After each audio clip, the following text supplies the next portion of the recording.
Assalamualaikum warahmatullahi wabarakatuh. Selamat pagi teman-teman. Selamat pagi Bapak dosen pengampu mata kuliah pengantar manajemen Bapak Repki Yudhistira M, serta teman-teman mahasiswa STEBIS YPII yang saya banggakan.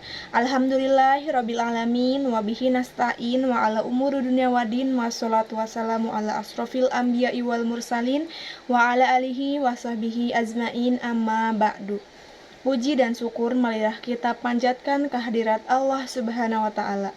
Karena atas rahmat, berkah serta karunia-Nya kita semua masih diberikan kesehatan, kesempatan dan kelancaran untuk dapat menyelesaikan rangkaian ujian akhir semester ini dengan baik.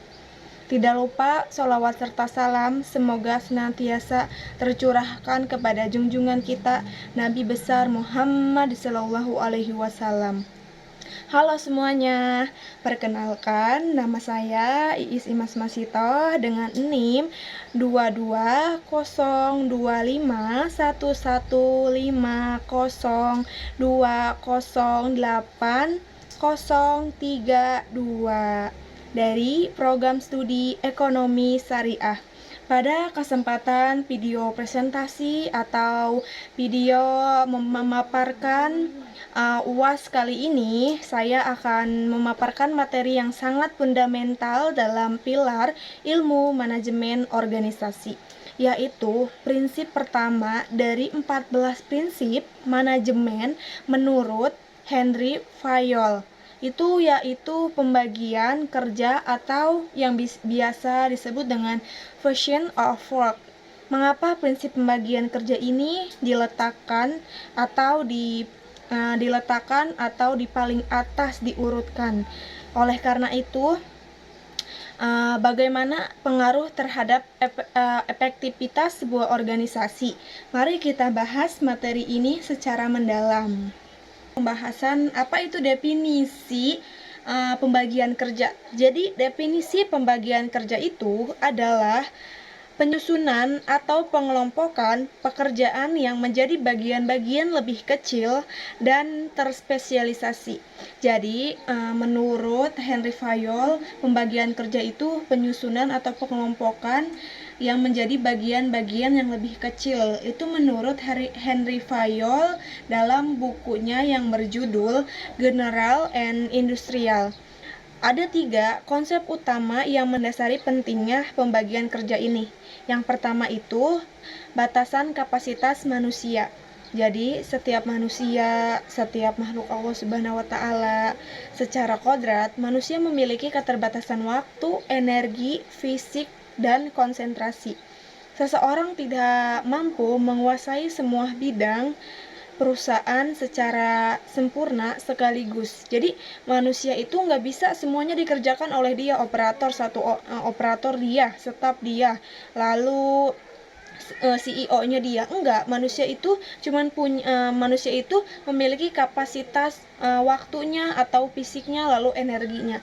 Jadi dibagi-bagi, ada CEO-nya, ada manajemennya, terus ada operatornya, ada leadernya. Itu yang dinamakan batasan kapasitas manusia. Jadi poin yang kedua itu adanya hukum spesialisasi. Fayol meyakini ketika seseorang melakukan pekerjaan yang sama berulang-ulang, ia akan mengembangkan keterampilan, keterampilan, dan akurasi yang luar biasa dalam bidang tersebut. Nah, disinilah yang namanya atau terciptanya efisiensi, yang di sini yang dinamakan efisiensi. Jadi seseorang yang melakukan pekerjaan itu tiap hari berulang-ulang, dia akan mengembangkan keterampilan ataupun kecepatannya. Jadi kecepatannya tuh makin nambah, makin hari makin nambah kecepatan dalam produksinya. Lalu pengembangan keterampilannya juga makin baik, makin bagus dalam produksinya. Lalu poin ketiga itu adanya namanya keadilan distribusi bahan. Prinsip ini menekankan bahwa pekerjaan harus didistribusikan secara adil kepada seluruh anggota organisasi, pekerjaan yang memiliki kompetensi sesuai bidangnya. Beban kerja itu harus merata agar tidak ada sebagian staf atau ketua yang mengalami kelelahan kerja sementara yang lainnya fasib. Contohnya, keadilan distribusi beban. Dalam sebuah PT atau dalam sebuah organisasi, yang namanya ketua itu harus adil. Adilnya itu, yang dinamakan adil itu, mereka harus mereka itu harus adil dalam membagi pekerjaan. Kayak semisalnya ada satu orang teman saya di bagian produksi, dia megangnya produksi pada saat mesin, tapi si ketuanya itu pengen teman saya itu megang mesinnya dua. Kan setiap orang kan harus megang mesinnya satu aturannya, tapi si ketuanya itu atau si leadernya itu nggak mau, dia pengennya dua agar cepat selesai produksinya. Enggak, itu namanya salah, itu pembagian beban kerja yang tidak adil, karena yang lain satu tapi teman saya dapatnya dua. Marilah kita bersama-sama sebagai ketua organisasi maupun ketua dalam sebuah PT atau leader, jadilah seseorang yang adil dalam pembagian kerja, karena kodratnya itu bagi siapapun yang melakukan adil kepada manusia, kepada sesama manusia, insya Allah hidupnya bakal berkah terus. Itulah yang dinamakan 3 konsep utama yang mendasarkan pentingnya pembagian kerja. Sangat adaptif bagi perusahaan multinasional dengan puluhan ribu karyawan maupun usaha mikro UMKM yang pekerjaannya sedikit, semuanya membutuhkan yang namanya manajemen pembagian kerja agar operasional berjalan dengan lancar atau berjalan dengan teratur. Di kasus dari industri perbankan syariah yang relevan dengan program studi kita, yaitu ekonomi syariah.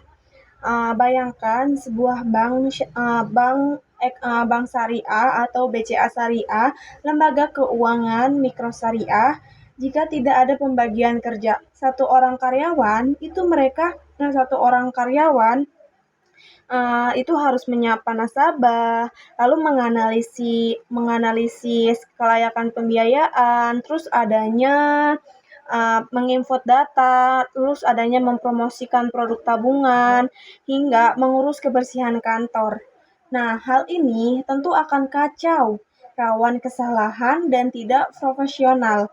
Oleh karena itu, diterapkannya division of work melalui struktur departementalisasi. Jadi di sini ada bagian-bagiannya. Yang pertama ada bagian teller atau customer service. Itu kita berfokus pada pelayanan transaksi langsung dan kenyamanan nasabah. Terus ada bagian akun offer. Itu marketing. Biasanya itu berfokus pada analisis pasar, sosialisasi produk pembiayaan syariah, serta mencari mitra nasabah. Lalu ada bagian back off atau administrasi. Di sini fokus pada verifikasi berkas, pembukuan, kepatuhan syariah. Dan dengan pembagian tugas yang terarah ini, operasional kantor berjalan dengan mulus. Pelayanan menjadi sangat cepat dan sangat teratur. Jadi, sebuah pentingnya dalam organisasi maupun pekerjaan itu ada namanya pembagian kerja itu penting. Setelah tadi ada studi kasus, di sini ada yang namanya dampak positif maupun dampak negatif. Mari kita analisis dampak dari penerapan maupun pelanggaran terhadap prinsip pembagian kerja ini. Dampak positif, jika prinsip ini diterapkan dengan baik, maka peningkatan keahlian atau spesialisasi itu karyawan terlatih menjadi ahli yang sangat kompeten di bidangnya masing-masing.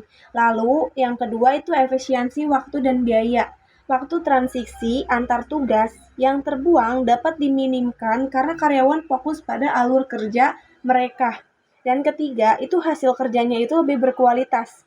Kenapa lebih berkualitas? Karena fokus yang terarah dan menurunkan tingkat kesalahan.